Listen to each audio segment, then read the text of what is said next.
లగచర్ల రణరంగం pharma company భూసేకరణపై ప్రజాప్రాయ సేకరణ ఉద్రిక్తం. వ్యూహాత్మకంగా ఊర్లోకి రప్పించి అధికారులపై రాళ్లదాడి.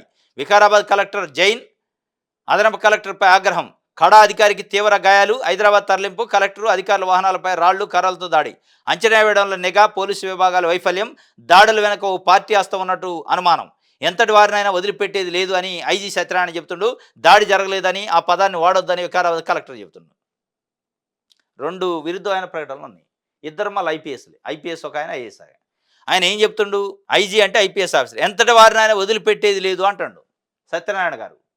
దానికి కిందనే ఎవరైతే దాడి జరిగింది అనుకుంటున్నారో, ఎవరిపైన దాడి జరిగింది అనుకుంటున్నారో ఆ కలెక్టరు ప్రతీక్ జైన్ దాడి జరగలేదు, ఆ పదాన్ని వాడొద్దు అంటాడు వికారాబాద్ కలెక్టర్.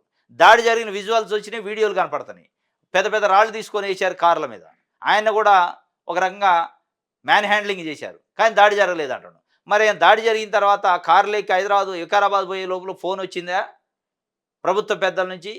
నువ్వు దాడి జరగలేదని చెప్పి, ఎందుకంటే సీఎం సొంత జిల్లా అది వికారాబాదు. ఇక అక్కడనే తిరగబడ్డారు ఫార్మా సిటీకి సంబంధించి, అంటే పరువు బాది. ఏం దాడి జరగలేదని చెప్పు, వాళ్ళ సంగతి ఏదో రైతుల్ని అనఫిషియల్గా వేసి కుమ్మేద్దామని చెప్పారా ఏం, కానీ మొత్తానికైతే దాడి జరగలేదు అంటాడు. అరే జరిగింది కనపడుతుంది. నువ్వు కలెక్టర్ చిన్నపిల్లగాడు కాదు, ఈ అమాయకుడు కాదు. మీరు ఒక ఐఏఎస్ ఆఫీసరు, కలెక్టరు. ఆడ విజువల్స్ ఉన్నాయి, మీకు తెలుసు. దెబ్బలు తిన్న వాళ్ళకి ఎంటబడి కొట్టారు, అయినా జరగలేదు అంటున్నారంటే మరి మీరు ముఖ్యమంత్రి లేకపోతే ఇంకా ప్రభుత్వ పెద్దలకు సంబంధించి ఆదేశాలు పాటించి చెబుతున్నారా?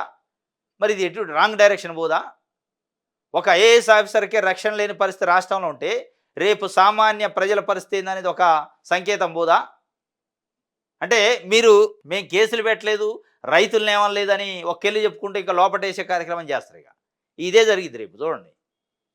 ఎందుకంటే కలెక్టర్ మీద దాడి జరగలేదు, కేసు లేదు, ఇక వేధించడం ఎక్కడ రైతులను అంటారు, కానీ లోపల వేధించే కార్యక్రమం చేస్తారు. ఇక ఐజీ అదే చెప్పింది, ఎంతటి వారిని ఆయన వదిలిపెట్టేది, ఎంతటి వారిని కాదు. ఎవరైతే రైతులు ఉన్నారో ఆగ్రహం వ్యక్తం చేశారో వాళ్ళని అయితే వదిలిపెట్టరు, లోపటేస్తారు.